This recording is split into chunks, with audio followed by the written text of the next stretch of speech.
श्री गणेशाय नमः, श्री सरस्वती नमः, श्री प्रभु रामचंद्राय नमः।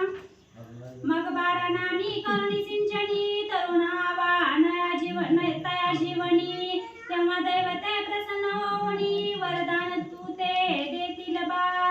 कथेचं अनुसंधान जगदंबा मच्छिंद्रनाथांना सांगते, तुमच्या मनामध्ये शाबरी कवित्व करायची इच्छा निर्माण झाली, त्याच्यासाठी सगळी देवता तुमच्यावरती प्रसन्न पाहिजे। देव एवढ्या सहजासहजी प्रसन्न होत नाही, महिनाभर पुतीला यावं लागतं, कथेला बसावं लागतं, तेव्हा कुठं असणारी देवाची भेट स्वप्नामध्ये होत असते, साक्षात्कार होत असतो असो। आणि देव भेटणं एवढं सोपं नाही म्हणले महाराज। तुम्ही जावा ते असणाऱ्या कुंडामध्ये आणि ते असणाऱ्या कुंडामधलं जी पाण्यानं स्नान करा। स्नान केल्यानंतर ना 12 आदित्य आहेत, सूर्याची नाव आहे, ती 12 सूर्याचं नामाचं सिंचन करा। ते असणाऱ्या झाडाखाली आंघोळ करा आणि 12 सूर्याचं नाम उच्चार करा, त्यावेळेस तुम्हाला ते दैवत प्रसन्न होतील। परी एक वेळा न घडायचे खेपा घालाव्या षण्मास, एक एक दैवत एक खेपेसा प्रसन्न होईल महाराजा। जगदंबेने सांगितलं, मातेने सांगितलं, मच्छिंद्रनाथ महाराज म्हणले एक दिवस पुतीला येऊन जमत नाही, रोज यावं लागतंय म्हणले। खाडे करून जमणार नाही, रोज 6 महिने हेलपाटे घालायचे आणि ते असणाऱ्या रोज जसं सांगितलं तसं ते असणाऱ्या 1200 कुंडामध्ये त्या ठिकाणी वाळलेली वेल टाकायची। माघारी येताना ज्या वेलीला पालवी फुटली त्याच कुंडामध्ये स्नान करायचं, ते पाणी प्यायचं। पाणी पिल्यावर चक्कर येईल, चक्कर आली असताना सुद्धा सूर्याची 12 मंत्र नामस्मरण करायचं। एवढं सगळं प्रत्येक महिन्याला 6 महिने हे असणाऱ्या दैवताचं नामस्मरण हेलपाटे तुम्हाला घालावी लागतील, तेव्हा एका एका खेपेला एक एक दैवत तुम्हाला प्रसन्न होईल। ऐसे सांगोनी माय भगवती गेल्या फुले स्थानाप्रती, ए रूपावला अंजन पर्वती सरिता पात्री ओघाते। अशा पद्धतीने जगदंबेने सांगितलं, मार्ग सांगितला, तुम्हाला शाबरी कवित्व करायचंय, त्याच्यासाठी देवता प्रसन्न करायचे, तर सांगितल्या पद्धतीने करा, तुम्हाला सगळ्या देवता प्रसन्न होतील। जगदंबेने सांगितलं, जगदंबा निघून गेल्या आणि मच्छिंद्रनाथ आपलं कार्य करण्यासाठी पुढे निघाले। कळी महाकळी देवतास नमोनी निघाला काननास, करी कवळोनी शुल्क वेलेस कुंडा लागी शोधितासे। आणि मग ती जगदंबा निघून गेल्यानंतर ना मच्छिंद्रनाथ काळी महाकाळी ती ज्या देवता होत्या त्या देवींना नमस्कार केला आणि तिथून वनामध्ये निघाला।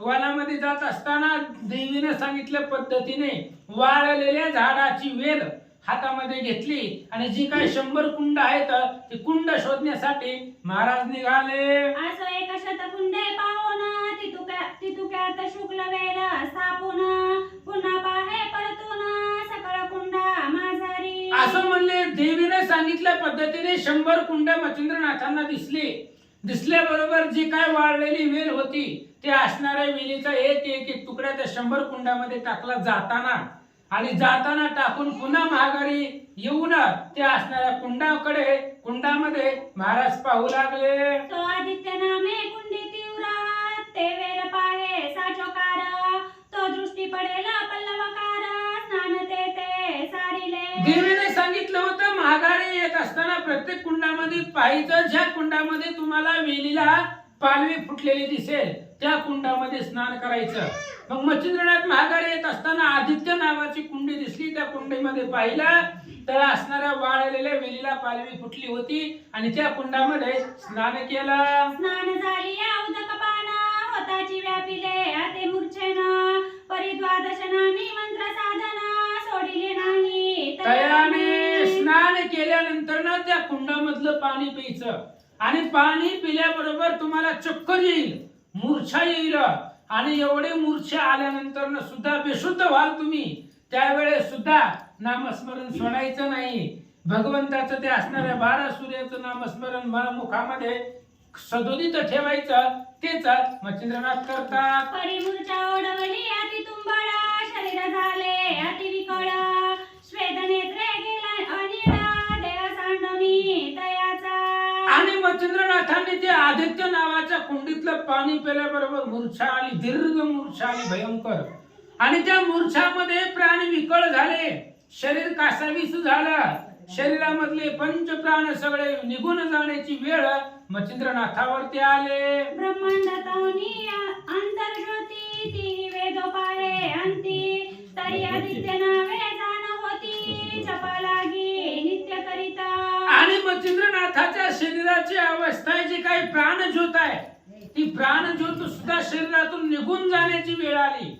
तरी सुद्धा 12 आदित्य नामाचं जे काही नामस्मरण आहे ते मच्छिंद्रनाथाने सोडलं नाही. एवढ्या दीर्घ मूर्छेमध्ये जीव जाण्याची वेळ आलेली असताना सुद्धा 12 सूर्याचं नामस्मरण मुखामध्ये चालू ठेवलं. जैसे जागृती घडून येता त्याची स्वप्नी जीव भोगिता त्याची न्याय उरला हेता जीव जपी अडकातो. उदाहरण दिलं जसं जागृतीमध्ये आपल्याला जे दिसतं भासतं तेच स्वप्नामध्ये, म्हणजे ज्या गोष्टीचा विचार आपण दिवसभर डोक्यामध्ये असतो तीच गोष्ट आपली रात्री स्वप्नामध्ये येते. त्याच पद्धतीने मूर्छा आलेले दीर्घ पंचप्राण कासावीस झाले, जीव जाण्याची वेळ आली आणि अशा अवस्थेमध्ये सुद्धा 12 सूर्याचं नामस्मरण मुखामध्ये चालू ठेवला. ऐसे संकट घडता थोरा खाली उतरला प्रभाकर कृपे स्पर्शोनी नयनी करा सावध केला महाराज. आणि अशा प्रकारचं संकट मच्छिंद्रनाथावरती पडलं. दीर्घ मूर्छा आलेली आहे, त्या मूर्छेमध्ये सुद्धा 12 सूर्याचं नामस्मरण चालू होतं. ती सूर्यदेवानं पाहिलं गेलं आणि सूर्यदेव खाली उतरले. खाली उतरल्याबरोबर मग कामणेचा पूर्व निहेता मस्तकी ठेविला वरद हस्त म्हणे बारे योजिला अर्थ सिद्धी पावसी येणे तू. आणि मग सूर्य महाराज खाली उतरले. खाली उतरल्याबरोबर मच्छिंद्रनाथांना सावध केलं. सावध केल्याबरोबर विचारलं, महाराज एवढं असणार तुम्ही दीर्घ मूर्छेमध्ये असताना सुद्धा नामस्मरण चालू ठेवलं, काय कामना आहे मनामध्ये, काय इच्छा आहे, आणि ती सगळी तुमची इच्छा पूर्ण होईल म्हणून कृपेचा हस्त सूर्यदेवानं मच्छिंद्रनाथाच्या डोक्यावर ठेवला. ऐसे बोलूनी आदित्य गेला तेने काच कुपिका बरोनी वहिला पुन्हा मार्तंड पर्वती आला येऊनी नमी अश्वत्थ. आणि अशा पद्धतीने सूर्य महाराज बोलले, निघून गेले. पुन्हा काच कुपिका, काचेची असणारी कुपी म्हणजे भांड, त्यामध्ये त्या कुंडातलं पाणी घेतलं आणि पुन्हा मार्तंड पर्वतावरती आले.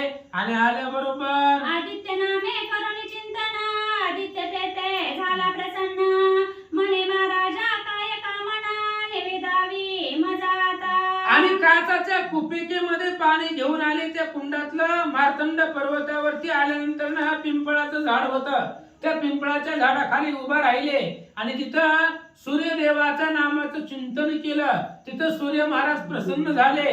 सूर्यदेवाने विचारलं, महाराज काय इच्छा आहे. हेरू म्हणे कवित्व करीना तया साय तुवा होऊन मंत्रविद्या तव नामाने फळास येओ महाराजा.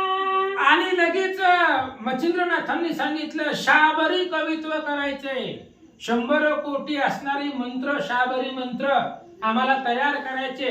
त्याच्यासाठी तुम्ही आम्हाला सहाय्य व्हावं. तुमच्या नावानं मंत्रविद्या फळली पाहिजे. एखाद्या देवतेचं नाव घेतलं आणि त्या देवतेचा जर मंत्र म्हटला तर त्या मंत्राला ती देवता आली पाहिजे धावून. ते मंत्राचा उपयोग झाला पाहिजे, मंत्र फलद्रूप झाला पाहिजे. यासाठी माझ्या सर्व मंत्राला तुम्ही सहाय्यता करावी असं मच्छिंद्रनाथांनी सूर्यदेवाला सांगितलं. अवश्य म्हणून तम मंजन मंत्रविद्या साध्य करून बांधला गेला जलजलोचन मंत्रशक्ती कार्यार्थ. अशा पद्धतीने सूर्यदेवाने सांगितलं, तथास्तु. तुम्हाला जे काय मंत्रविद्या आहे, तुम्ही जे मंत्र म्हणताल, ज्या देवतेचा म्हणताल, ते सगळं असणारी देवता तुमच्या मंत्राला सहाय्य होईल. अशा पद्धतीने सूर्यदेवाला प्रसन्न करून त्यांच्याकडून वरदान घेतलं आणि आपल्या मंत्राला शक्ती देण्याचं बळ सूर्य महाराजांकडून मच्छिंद्रनाथांनी प्राप्त केलं. ऐसा सप्तमास जरा करून दैवतासी करून घेतले प्रसन्न मग शाबरी विद्येचा ग्रंथ निर्मूळ बंगाल देशी चालत झाला. अशा पद्धतीने 7 महिने येराझारा केल्या आणि एक दैवत प्रसन्न करून सगळ्या देवता मच्छिंद्रनाथांना प्रसन्न झाल्या, त्यांनी करवून घेतल्या. तेवढं सायास मच्छिंद्रनाथांनी केलं.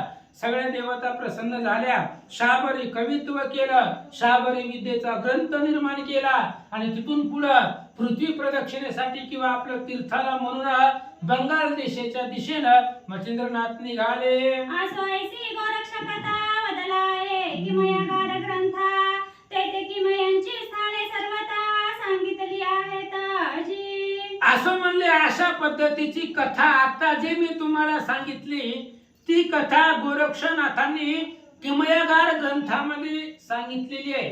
त्या त्या स्थानाची नावं किमयागार ग्रंथामध्ये गोरक्षनाथांनी लिहिलेली आहे. आणि हा नवनाथ भक्तिसार जी ग्रंथ आहे ती किमयागार ग्रंथावरून त्या ग्रंथाच्या आश्रयावरून हे ग्रंथ निर्माण केलेला आहे. आणि किमयागार ग्रंथ स्वतः गोरक्षनाथांनी त्यांच्या हातानं त्यांच्या बुद्धीनं तो लिहिलेला ग्रंथ आहे असं महाराज सांगतात. परिप्रथम अवघड करणे ते मानवा ते नवे घडोन ते अवसरे असती परिपूर्ण म्हणून घडले तयांसी. म्हणून मच्छिंद्रनाथाने एवढं अवघड केलं ते आपल्याला जमत नाही.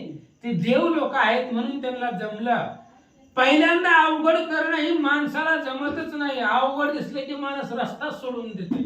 पण ती देव होते, अवतारिक पुरुष होते म्हणून त्यांना ते जमलं गेलं. असो अशा पद्धतीचं कथन किमयागार ग्रंथामध्ये गोरक्षनाथांनी लिहिलं. परिसंगवया कारण सोमुखे गोरक्ष वदला हे कथन त्या ग्रंथाचा आश्रय पाहून नवही योगी वर्णिले ग्रंथी. ग्रंथकर्त्यांनी सांगितलं तुम्हाला सांगण्याचं एकच कारण आहे की स्वतः गोरक्षनाथांनी त्यांच्या किमयागार ग्रंथामध्ये नवहीनाथांचं वर्णन केलेलं आहे. आणि त्या किमयागार ग्रंथाच्या आश्रयानं या भक्तिसार ग्रंथामध्ये नवहीनाथाचं वर्णन मी त्या ग्रंथाच्या आधाराने केलं असं महाराज सांगू लागले. तरी श्रोती तया ग्रंथा दोष न ठेवावा सर्वथा संशय आली या किमयागार ग्रंथा विलोकावे विचक्षणी. म्हणून ग्रंथकर्ते सांगतात की ग्रंथाला नाव ठेवू नका, दोष ठेवू नका. कारण हा ग्रंथ गोरक्षनाथांनी लिहिलेला आहे. गोरक्षनाथांचा ग्रंथ असल्यामुळं जर तुम्हाला या ग्रंथावरती विश्वास नसेल किंवा काही बी लिहिलं असं जर तुम्हाला वाटत असेल तर तुका म्हणे नाही विश्वास ज्या म्हणी पहावे पुराणी विचारोणी. जर तुम्हाला विश्वास नसेल तर किमयागार ग्रंथ गोरक्षनाथांचा आहे, त्या ग्रंथामध्ये जाऊन पहा. मुळा वेगळे काही कथन येत नाही जी घडोन म्हणून सकळ संशय सांडोन ग्रंथ श्रवणी स्वीकारा. असं म्हणले मुळा वेगळं मी या ग्रंथामध्ये काही लिहिलेलं नाहीये. जी लिहिलंय ती गोरक्षनाथांच्या किमयागार ग्रंथाच्या आधाराने लिहिलेलं आहे. जी मी बोललोय त्याला आधार आहे. बिगर आधाराचं मी ग्रंथामध्ये माझ्या मनाचं काही लिहिलेलं नाहीये. म्हणून सगळं संशय मनामधला सोडून द्या आणि या ग्रंथावरती नवनाथावरती विश्वास ठेवा असं महाराज सांगतात. या परिबळेची जाणवणी दोष निंदोनी जोका मोडील हरुष विकल्पपंथी बिरविता जगासा पावेल अंश बुडितो. असं म्हणले म्हणून बळजबरीनं ग्रंथामध्ये निंदा करायची, ग्रंथाला नाव ठेवायचं. ही ग्रंथ नवनाथ भक्तिसार म्हणजे गोरक्षाचा किमयागार आहे. आणि तुम्ही जर या ग्रंथाला नाव ठेवली तर गोरक्षनाथ, मच्छिंद्रनाथ आणि भर्तरीनाथ आजही चिरंजीव आहेत, ते पृथ्वी तलावरती फिरतात. जर तुम्ही या ग्रंथाला त्यांच्या ग्रंथाला जर दोष दिला, नावं ठेवली गेली तर त्याचा वंश बुडेल असं गोरक्षनाथाचं म्हणणं आहे असं महाराज सांगतात. आणि कवानी जाईल जडून नरकी पडेल सप्त जन्म आणि जन्मोजन्मी शरीर करोना क्षयरोग भोगील तो. आणि जो या ग्रंथाला नाव ठेवील त्याची जीभ जळून जाईल. तो 7 जन्मापर्यंत नरकामध्ये राहणार आहे. नरकामधले 28 नरक त्याला भोगावे लागणार आणि प्रत्येक जन्मामध्ये त्याला क्षयरोग होणार. कुणाला? जो या ग्रंथाला नाव ठेवील, ग्रंथावरती अविश्वास दाखवेल तो जन्मोजन्मी नरकामध्ये जाईल असं गोरक्षनाथ म्हणतात असं महाराज सांगतात. तीर्थ उद्देशी मचिंद्र गेला बंगाल देशी तेथे फिरता तीर्थवासी हेला समुद्री पातला. असं म्हणले तीर्थाच्या उद्देशाने मच्छिंद्रनाथ बंगाल देशाच्या दिशेने गेलेले होते. आणि त्या बंगाल दिशेला गेल्यानंतर ना फिरत फिरत समुद्राच्या किनाऱ्याला पातले तिथं जाऊन मच्छिंद्रनाथ पोहोचले. ते देशी चंद्रगिरी ग्राम तेथे नरसिंहाचा झाला जन्म. सुरुजा पिता विप्रोत्तम कृती देवी कुशी झाला तो. असं म्हणले. अशा पद्धतीने तिथं चंद्रगिरी नावाचं गाव आहे. कुठं ते असणाऱ्या समुद्राच्या किनाऱ्यावरती. आणि ते चंद्रगिरी गावामध्ये तिथं नरसिंहाचा जन्म झालेला आहे. भगवान नरसिंह यांचा जन्म तिथं झालेला आहे. आणि तिथं असणारा सुराज नावाचा ब्राह्मण कृतीदेवी नावाचं स्त्री त्या ठिकाणी राहत होती असं सांगतात. असो तेथे जाऊनी नाथ सहज भिक्षेसी हिंदता गावात. तो तेथे भविष्य उत्तर कथेत काय वर्तिले ते ऐका. असं म्हणले. अशा पद्धतीने तिथं गेल्यानंतर ना सहज त्या चंद्रगिरी गावामध्ये मच्छिंद्रनाथ भिक्षेसाठी गेले. आणि भिक्षेसाठी गावामध्ये फिरत असताना एक नवल घडलं. कोणतं घडलं ऐका. तया गावी गौड ब्राह्मण सर्वोपदया तया नाम. तया गावी गौड ब्राह्मण सर्वोपदया तया नाम. वशिष्ठ गोत्री आचार नेम सकळ धर्म पाळितो. आणि त्या असणाऱ्या गावामध्ये सर्वोपदया नावाचा एक ब्राह्मण होता. आणि तो ब्राह्मण वशिष्ठांच्या गोत्रामध्ये वशिष्ठाच्या कुळामध्ये गोत्रामध्ये त्या ब्राह्मणाचा जन्म झालेला होता. आणि त्याचा आचार नेम सगळं सुधर्मानं तो वागत होता असं महाराज सांगतात. आदि तपन यजन याजन स्नान संध्या माझी निपुण. तयाची कांता गुणोत्तम सरस्वती नामे मिरवितसे. आणि तो सर्वोपदया नावाचा जो ब्राह्मण आहे तो ब्राह्मण यजन हवन याजन तपन स्नान संध्या सर्व आपले नित्यक्रम स्वधर्मानं पार पाडत होता. स्नान संध्यामध्ये तो प्रवीण होता. आणि त्याच असणाऱ्या ब्राह्मणाची पत्नी कांता अतिशय सुंदर होती, गुणवान होती, शीलवान होती. आणि तिचं नाव सरस्वती होता. सदा सुशील लावण्यकानी की नक्षत्र पाती विराजे मांडणी. वाटे कामईच्या धरोनी मनी तेथे ओणी बैसला. आणि ती असणारी सरस्वती नावाची स्त्री अतिशय सुंदर होती, सुशील होती. जिचं शील चांगलं आहे. शील म्हणजे आचरण.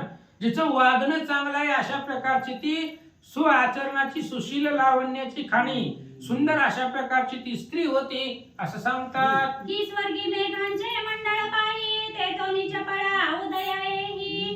की अर्क होनी गृही गोसावी तेज भिक्षा मागत असे. उदाहरण दिलं. स्वर्गामध्ये वीज चमकावी, वीज चमकून गुप्त व्हावी तशा विजेचं जेवढं तेज राहतं तेवढं तेज ती असणाऱ्या सरस्वतीच्या स्वरूपामध्ये होतं असं सांगतात. जियेचे अथर पंवळ देती. पंवळच आहे. पंबळ हिजत पंबळ आहे. जियेचे अधर पंवळ देती द्विज विराजिते वरती थाटी. जैसे रत्ने हेमी शेवटी स्वतेजी तगटी मिरवितसे. बाळ विशाळ संयोग योजना कुंकुमरतसे शोभले गहन. मुक्त नक्षत्रे कबीर सांगिना चंद्र बिजोरी विराजवी. नासिक सरळाकृती ते शुक्तिकारत्न हेमगुप्ती. मुक्त नळे जैसे गवस्ती नासिका पात्री विराजले.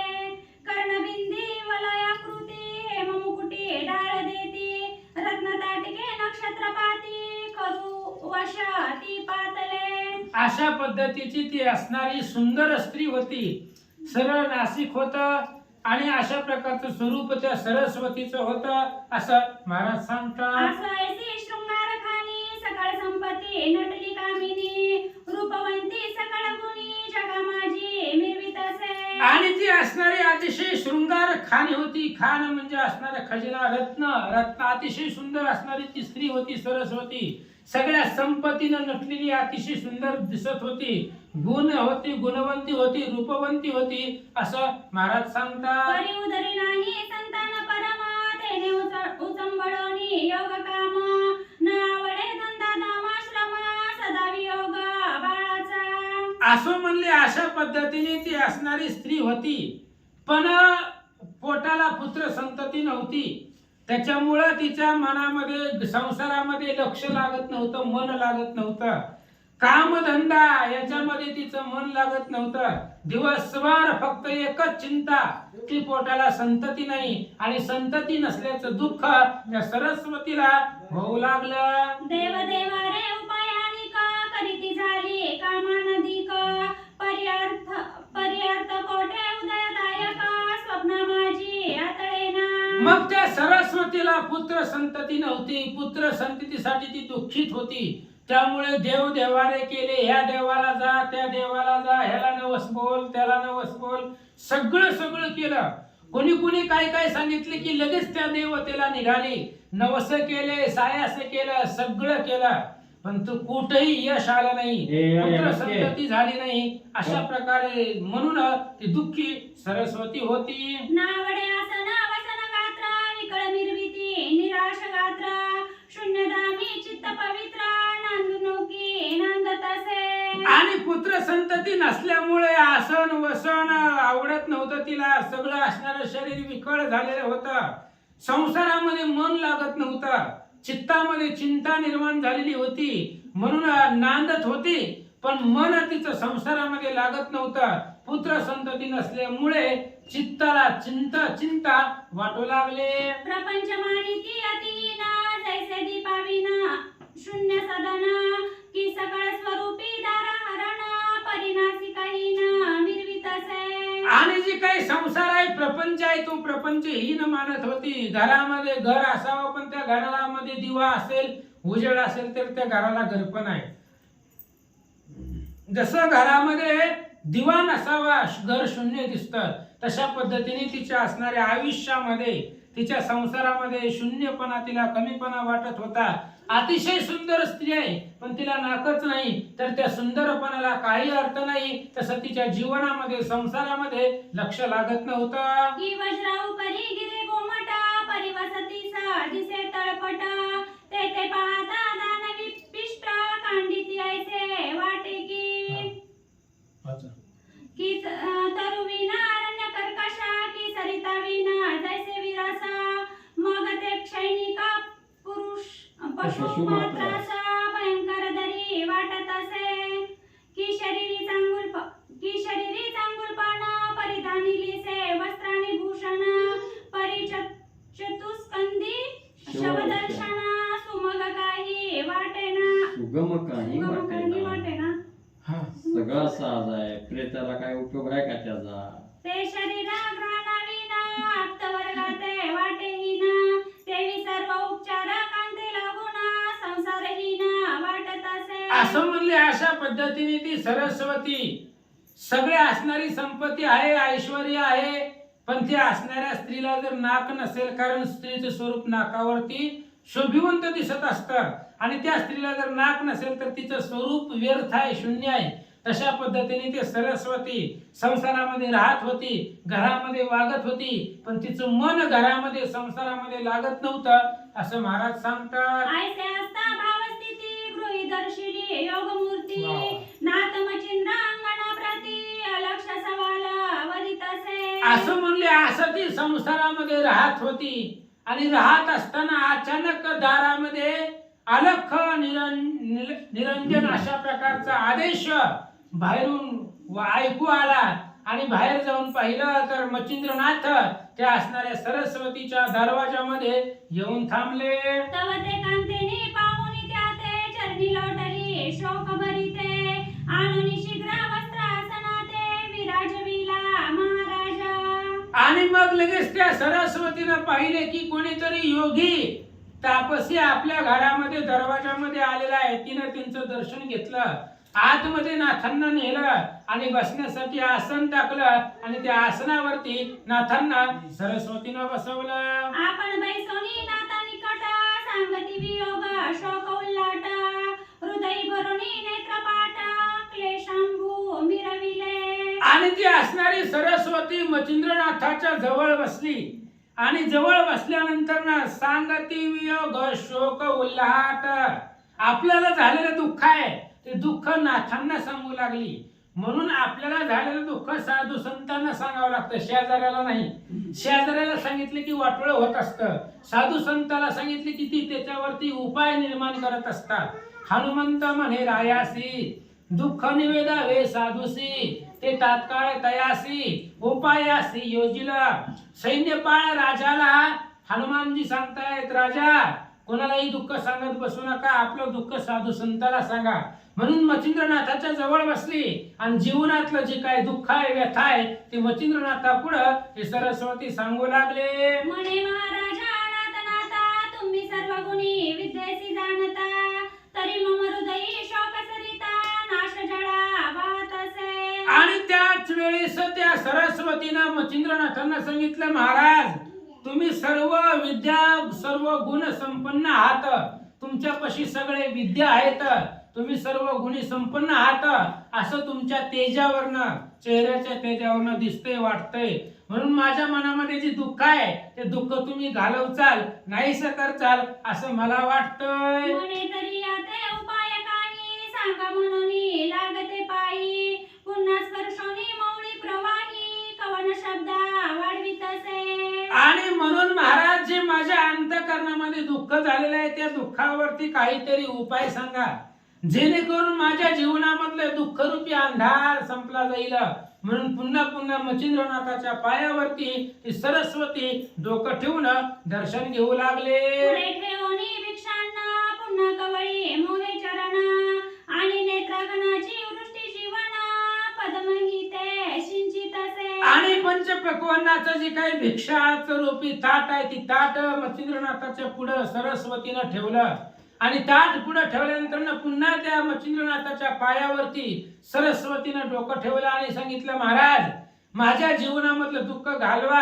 आणि त्यांच्या चरणावरती आपल्या डोळ्याचा पाण्यानं चरणाचा अभिषेक ती सरस्वती करू लागले. तेने मच्छिंद्र चित्त सरिते, मोह सराटे अपार भरुते, शब्दे तोय ओघ विरविता, होते सुख सरितेसी. आणि अशा प्रकारे ती रडू लागली. मच्छिंद्रनाथाच्या पायावरती तिच्या डोळ्यातलं पाणी पडलं गेलं.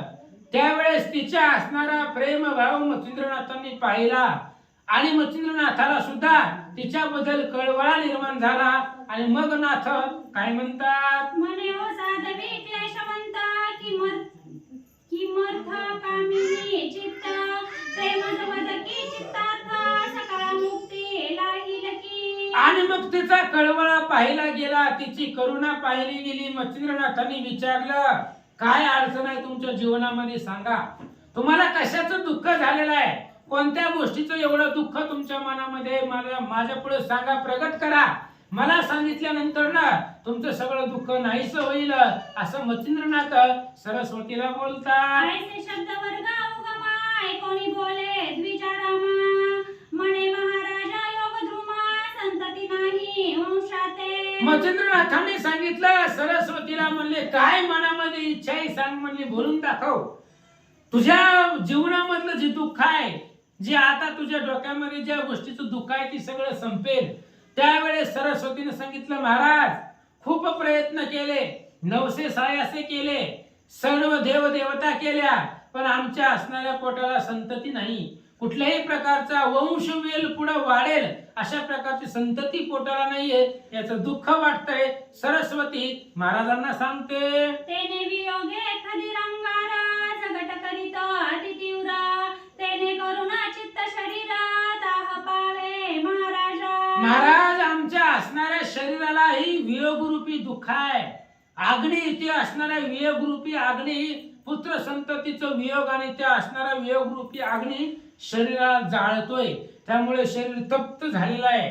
आणि त्या असणाऱ्या दुःखामध्ये खूप दुःख त्या पुत्र संततीचं आम्हाला होतंय, त्यामुळे शरीर आमचं तप्त होऊ लागलेलं आहे असं सरस्वती सांगू लागले. ऐसे क्लेशा चित्त शक्ती, कदा नवसे दैव्य पाटी, दुःख गोंधळी शोकापाती, नृत्य करी कवळवणी. महाराज चित्तामध्ये क्लेश आहे, क्लेश म्हणजे दुःख आहे. पुत्र संततीचं दुःख सदोदित चित्तामध्ये आहे, चित्ताला दुसरा विचारच नाहीये. म्हणून दुःख अंतःकरणामध्ये वाटतंय आणि काही जरी केलं तरी ते दुःख मनामधलं संपत नाहीये. सरस्वती सांगू लागले, तरी हा शोक वडवा नळा, जाळू त्यात स्वामिनी वाहुनी दयाळा शोकाग्नी ते विझवाव्या. महाराज हे असणारा शोक रूपी वड वानळ अग्नी पेटलेला आहे. तो असणारा अग्नी धैर्य रूपी पाणी संपवण्याचा प्रयत्न करतोय. तो असणारा शोक रूपी अग्नी शरीरातला वाढत चाललेला आहे. तुम्ही त्याच्यावरती कृपेचं सिंचन करा आणि माझं असणारं दुःख नाहीसं करा. सरस्वती सांगते, ऐसी वदता वाग भगवती प्रेमावधेला अनाथ चित्ती. मग आदित्य नामे मंत्र विभूती महाशक्ती निर्मित असे. आणि अशा पद्धतीने त्या सरस्वतीनं मच्छिंद्रनाथापुढे आपलं दुःख सांगितलं, बोलून दाखवलं. बोलल्यानंतर मच्छिंद्रनाथाला तिच्याबद्दल कळवळा निर्माण झाला आणि लगेच मच्छिंद्रनाथाने आपल्या असणाऱ्या झोळीतल्या भस्म काढलं आणि त्या भस्मावरती सूर्य मंत्र म्हटला.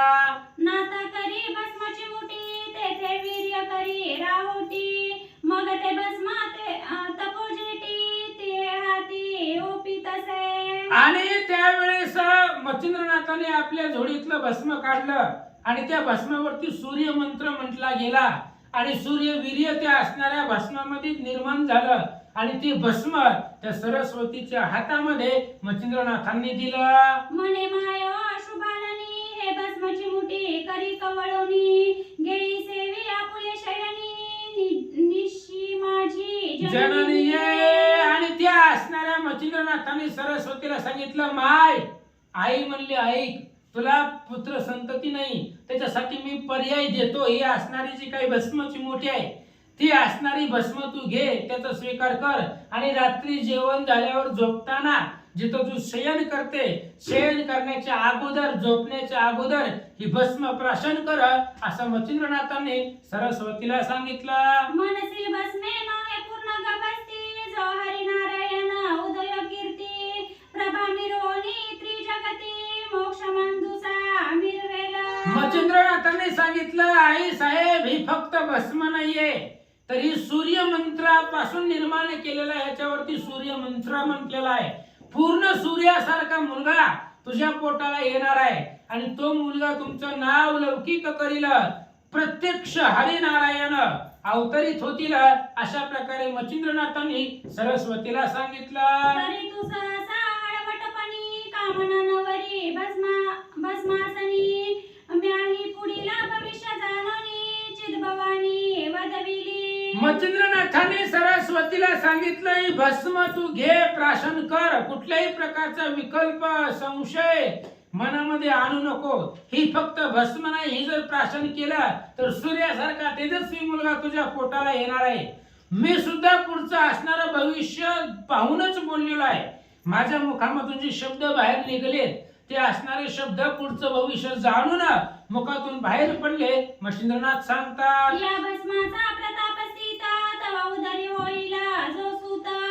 तया ते अनुग्रह देऊनी या स्वतः करीन सरसा ब्रह्मांडी. मच्छिंद्रनाथांनी सरस्वतीला सांगितलं, माय, या भस्मापासून जो तुला मुलगा होणार आहे आणि त्या असणारा मुलाला मी स्वतः अनुग्रह द्यायला येणार आहे. मीच त्याचा गुरु होणार आहे आणि पूर्ण ब्रह्मांडामध्ये त्याला सरस करीन, म्हणजे प्रवीण करीन. ब्रह्मांडामधली कोणतीही शक्ती त्याला जिंकू शकणार नाही, हरवू शकणार नाही. अशा प्रकारची शक्ती त्याला मी प्रदान करून देईल, असं मच्छिंद्रनाथ सरस्वतीला सांगतात. मग तो सुताना म्हणे माया सकळ सिद्धीचा होईल राय. जैसा खगी नक्षत्र माया शशीनाथ मिरवेला. आई का म्हणले, माय सरस्वती, तुमच्या उदराला जो मुलगा होणार आहे या भस्मापासून, तो फक्त मुलगा नाही तर सगळ्या सिद्धीचा राजा होणार आहे. सगळ्या सिद्धी त्याच्या पायावरती लोळतील. अशा प्रकारचा तो योगी पुरुष होणार आहे. जसं आकाशामध्ये चंद्र, सगळ्या चांदण्यामध्ये चंद्र शोभिवंत दिसतो, तसं पृथ्वी तलावरती हा असणारा तुझा मुलगा सगळ्या सिद्धीमध्ये श्रेष्ठ दिसेल, असं मच्छिंद्रनाथ सांगतात. मग तो न माया ब्रह्मांडवरी कीर्ती रश्मीचे तेज विवरी. आणि वंद्य होईला चराचरी मानव दानव देवांतिका. ऐक म्हणले, आई साहेब ऐका, ही भस्म तुम्ही प्राशन करा. याच्यापासून जो तुम्हाला मुलगा होणार आहे त्याचा असणारा कीर्ती ध्वज पूर्ण ब्रह्मांडामध्ये वाजेल आणि सगळे त्या चराचरामध्ये, पृथ्वी तलामध्ये तो असणारा वंदनीय होईल. प्रत्येक जण तुझ्या मुलाला नमस्कार करील. एवढंच नाही तर देव दानव सुद्धा त्याला घाबरतील. देव दानवावरती विजय मिळवेल असा मुलगा तुमच्या पोटाला येईल. मच्छिंद्रनाथ सांगतात. तरी माये संशय न धरिता पक्षी भस्म सांडणी चिंता आयती सांगोनी सकळ वार्ता नात उठे ते सोनी. आणि म्हणून मच्छिंद्रनाथाने सांगितलं ही भस्म घे आणि झोपताना रात्रीच्या वेळेला ही भस्म प्राशन कर. ह्या भस्मावरती सूर्य मंत्र म्हटलेला आहे. सूर्यासारखा तेजस्वी मुलगा तुला होणार आहे, तुझ्या पोटाला येणार आहे. त्यामुळे सगळा संशय सोडून दे, भस्म प्राशन कर. अशा प्रकारे मच्छिंद्रनाथांनी सांगितलं आणि नाथ तिथून उठले आणि पुढे निघाले. यावरी बोले शुभाननी की महाराजा योगदानी तुम्ही केव्हा याला परतोनी सुधानुग्रह उपवावया. लगेच सरस्वतीने विचारलं, महाराज चाललाव, पण या असणाऱ्या तुमच्या भस्मापासून जी मला मुलगा होणार आहे त्या मुलाला अनुग्रह द्यायला तुम्ही किती दिवसानं माघारी येताल? नाथ ऐकोनी बोले ते म्हणे ऐको सद्गुणी सरिते पुन्हा येऊनी देई उपदेशाते 12 वर्षा उपरांती. त्यावेळी मच्छिंद्रनाथांनी सांगितलं, ऐक म्हणले शुभानने, कल्याणी ऐक म्हणले, तुला मुलगा झाल्यानंतर ना त्या मुलाला अनुग्रह देण्यासाठी 12 वर्षानंतर ना मी याच ठिकाणी याच जागेवरती इथंच येणार आणि 12 वर्षानंतर ना येऊन तुझ्या मुलाला अनुग्रह देईल असं मच्छिंद्रनाथ सांगतात. ऐसे वदनी शब्द सुढाळ निगत झाला सिद्ध पाळ तीर्थ उद्योशी नाना स्थाळ महिलागी लंघित असे. आणि अशा प्रकारे शब्द मच्छिंद्रनाथांनी सांगितले आणि तिथून मच्छिंद्रनाथ निघाले.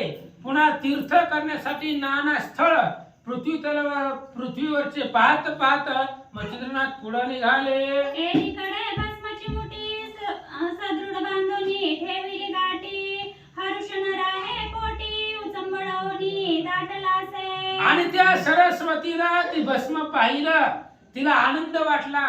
एवढे असणाऱ्या योग सामर्थ्य पुरुषानं हे आपल्याला भस्म दिलेलं आहे म्हणून ते असणारी भस्म एका कागदाच्या पुडीमध्ये तिनं बांधलं.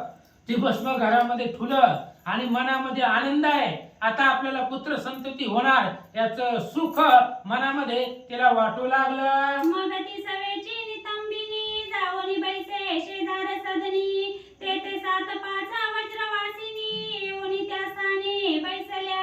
मग तिला ती जी भस्म होता ती भस्म घरामध्ये ठेवलं. विचार केला रात्रीच्या वेळेला झोपताना आपण ही प्राशन करू, भस्म खाऊ, म्हणून असा विचार करून कागदाच्या पुडीमध्ये ती भस्म तिनं घरामध्ये ठेवलं. आणि ठुल्याबरोबर जाऊन वाट्यावरती बसली आणि त्या वाट्यावरती 4-5 शेजाऱ्यांच्या बाया तिच्या घरापाशी आल्या. वाट्यावरती 4-5 जण स्त्रिया बसल्या आणि बसल्याबरोबर आपा एकमेकाच्या घरातलं सुख दुःख त्या स्त्रिया सांगू लागल्या. तेच्या जाया शब्द रहाटी सहज बोलती प्रपंच गोष्टी. त्यातही जाया हर्षपोटी कथा सांगे ती आपुली. मग 4-5 बाया एका वाट्यावरती कट्ट्यावरती बसल्या. आता बाया बसल्यावर का रामायण असते काय, पुतीकरण असते काय, व घरातल्या गप्पा गोष्टी असतात. म्हणून त्या असणाऱ्या स्त्रिया आपापल्या घरामधल्या सगळे असणाऱ्या गप्पा गोष्टी त्या चव्हाट्यावरती वाट्यावरती बोलू लागल्या. मग सगळ्या स्त्रियांनी सांगायला सुरुवात केल्यावर ह्या सरस्वतीला मी राहावं गेलं. तिने मी सांगायला सुरुवात केली.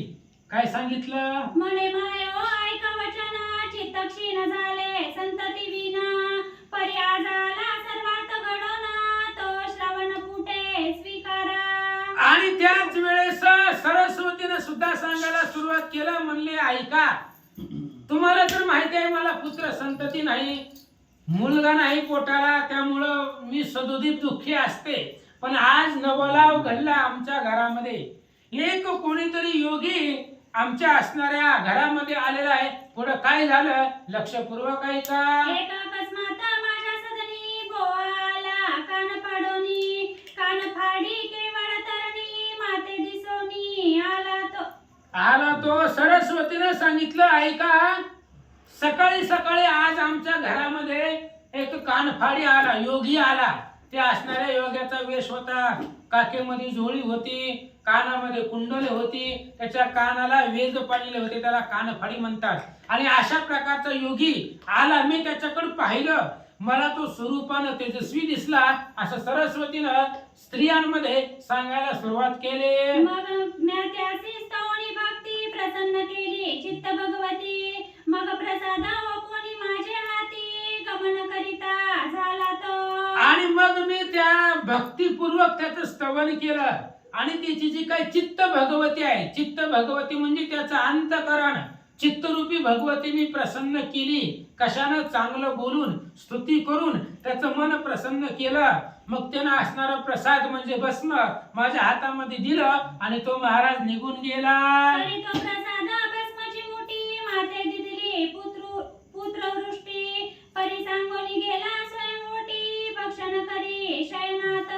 आणि ऐका बायानो, काय झालं? आमच्या घरामध्ये तो असणारा योगी आला, त्यानं एक भस्म चिमुटी दिली, म्हणजे चिमुटभर भस्म मला दिलं आणि ती भस्म रात्रीच्या वेळेला खावा असं त्यानं सांगितलं आणि तो मग निघून गेला.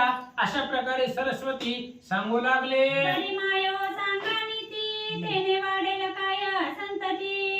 हेरी ऐकोनी न मानिती तेने काय होईल गे. मग सरस्वतीनं त्या स्त्रियांना विचारलं, म्हणले सांगा बरं, त्याने मला भस्म दिले, ती भस्म खाल्यावर खरंच पुत्र संतती होईल का? मला मुलगा होईल का? त्या महाराजांनी भस्म दिलेला आहे, ती जर मी खाल्लं तर खरंच माझ्या पोटाला मुलगा जन्माला येईल का? सांगा असं बायांना त्या सरस्वतीने विचारलं. आगे ऐसे सोंगे महिवरती किती एक ठक बहु असती. नाना कवटाळे करुणी दाविती जगबोंदिती जननीये. आणि त्या बायांनी सांगायला सुरुवात केली, कोणाच्या नादी लागली म्हणली तू? कानफाडे असते ती बुवा, ही फसवणारी लोक असतात, ह्यांच्या नादाला लागू नको म्हणली तू. नाही, त्या वाम मार्गाला लागली.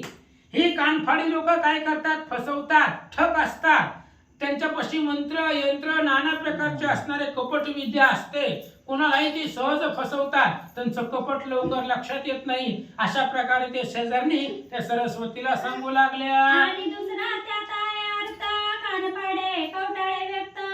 नाना परीच्या विद्या बहुत तयापासी असती ओ. ऐक म्हणले, तुला माहित नाही सरस्वती, हो गो तू आमच्या शेजारची आहे, जवळची आहे म्हणून तुला सांगते.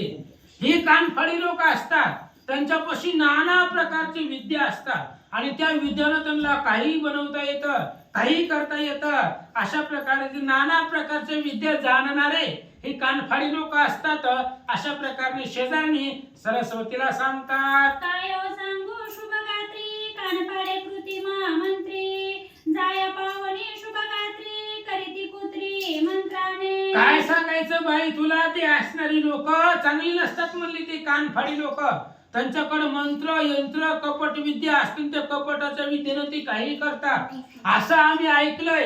ही असणारी कानफाडी लोक सुंदर स्त्री दिसली की त्या स्त्रीला मंत्राच्या ताकदीनं पुत्री करतात आणि पुत्री करून आपल्या सोबतीला घेऊन दिवसभर तिला हिंडवतात, आपल्या माग माग फिरवतात असं सांगू लागले. मग ते तयात्रे सवे घेऊनी हिंडती वस्ती क्षेत्र मेधिनी. रात्री माझी कांता करोनी सुखशयनी भोगीती ते. आणि हे कानफाडी लोक काय करतात? त्यांच्यापाशी मंत्र यंत्र विद्या तंत्र सगळं असतं, त्यांचं कपट लवकर लक्षात येत नाही. एखादी गृहस्थाची सुंदर स्त्री दिसली की ती तिच्यावरती मंत्र टाकतात, तिला पुत्री करून सोबतीला दिवसभर फिरवतात आणि रात्रीच्या वेळेला मंत्राच्या जोरावरती त्या पुत्रीची स्त्री करतात आणि रात्री तिचा उपभोग घेतात. अशा प्रकारे कानफाडी लोक असतात, नको त्यांच्या नादाला लागू अशी शेजारनी सरस्वतीला सांगू लागल्या. करी दिवसा पुत्री वस्ती जाया करीती त्यासी जाण माया.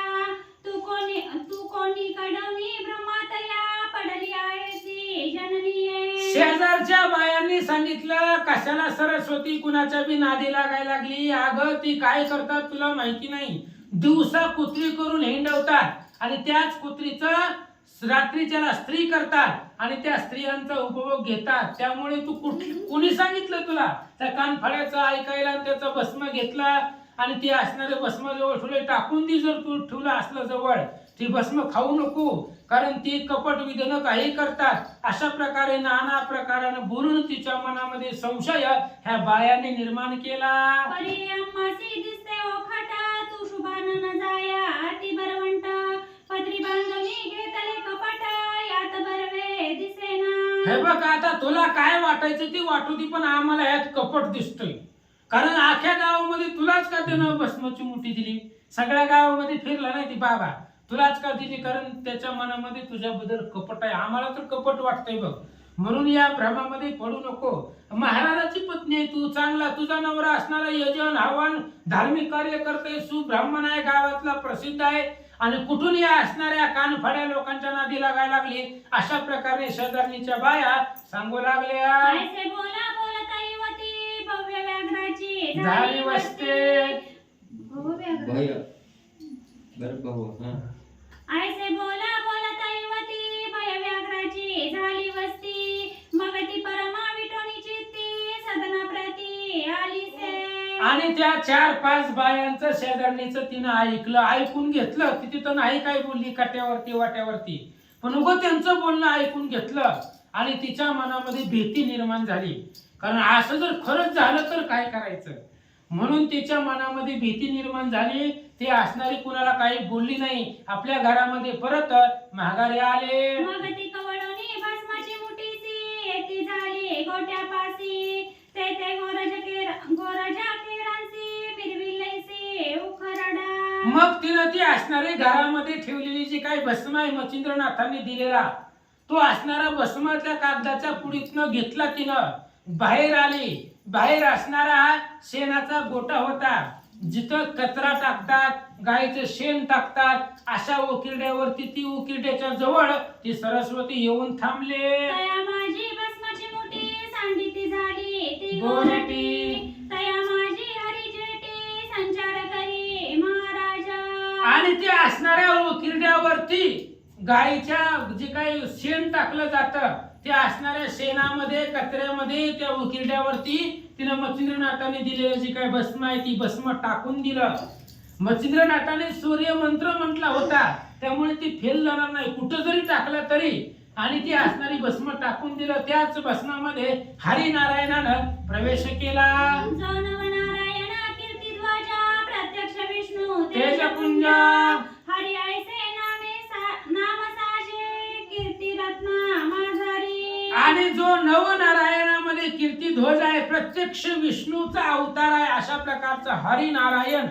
आणि तो हरिनारायण त्या भस्मामध्ये त्यांनी अवतार घेतला. असं ऐसी दैव रहाटी करुणी जाती झाली गोरटी. सगनी येऊनी प्रपंच दिखी सदा सर्वदा मिरवित असे. असं म्हणलं त्या सरस्वतीनं लोकांच्या सांगण्यावरून, शेजाऱ्यांच्या सांगण्यावरून ती भस्माची मुठी घेतली आणि त्या उकिरड्यावरती टाकून दिली. टाकून पुन्हा ती माघारी आली आणि आपला रोजचा कामधंदा प्रपंच करू लागले. असं ऐशी कथा वसरा पुढे निवेदू ग्रंथ सादर तरी श्रोती क्षीरोदक सारा पुढील अध्यायी स्वीकारिणे. असं म्हणले. अशा प्रकारची कथा इथपर्यंत झाली. मच्छिंद्रनाथांना सगळ्या देवता प्रसन्न झाल्या आणि या असणाऱ्या चंद्रगिरी गावामध्ये येऊन सरस्वतीला पुत्र संततीसाठी मच्छिंद्रनाथांनी भस्म दिला. मच्छिंद्रनाथ पुढच्या तीर्थयात्रेसाठी निघून गेले. आता पुढे मच्छिंद्रनाथ कुठं जातील, तिथं काय चरित्र होईल ते पुढच्या अध्यायात सांगतो. भक्तिसार हा कथार्थ ग्रंथ शुक्तिका नवरत्न युक्त तुम्हा श्रोत्यांचे कर्णग्रीविता भूषणाते शृंगार. भक्तिसार हा असणारा ग्रंथ आहे आणि हा ग्रंथ म्हणजे शुक्तिका रूपी रत्न आहे. आणि ती रत्न तुमच्या असणाऱ्या श्रवणामध्ये कानामध्ये शब्दरूपी रत्न तुम्हाला ऐकवू आणि त्या असणाऱ्या शब्दरूपी रत्नाचा शृंगार तुम्हाला करू महाराज सांगतात. या परिनिंदका खळ दुर्जन असो त्यांचे कांजी पान तयाचे निंद्या वचन ऐकून सोडो नका शिरोधका. हे बघा म्हणले लोक बरंच काही काही सांगत असतात. आता ज्या सरस्वतीला सांगितलं तीच लोक असतात, सांगत असतात जाऊ नका पुतीला, काय तिथं काय देव भेटणार आहे काय नाही, असं तसं बऱ्याच गोष्टी सांगत असतात. पण आपण त्या निंदकाचं ऐकायचं नसतं, त्यांचं ऐकून अमृतासारखी कथा सोडायची नसते. महाराज सांगतात सुता मालूचे वचन नरहरी वदे जग सुगम भावार्थ गुणी गुंफोन माळ स्वीकारी श्रोत्यांसी. धोंडीसूत नरहरी वंशामधले धोंडीसूत सांगतायत की हे असणारी भावार्थ रूपाच्या दुरीनं गुंफून ही माळा तुमच्या गळ्यामध्ये घाला. शब्द कुसुमांची माळा गळ्यामध्ये घाला आणि सुंदर नवनाथाचं चरित्र उद्याच्या देवापासून आनंदानं कथेचा श्रवण आनंद घ्या. स्वस्ती श्री भक्ती कथा सारा सम्मत गोरक्ष काव्य किमया सदा परिसोता भाविक चतुरा द्वितीयाध्याय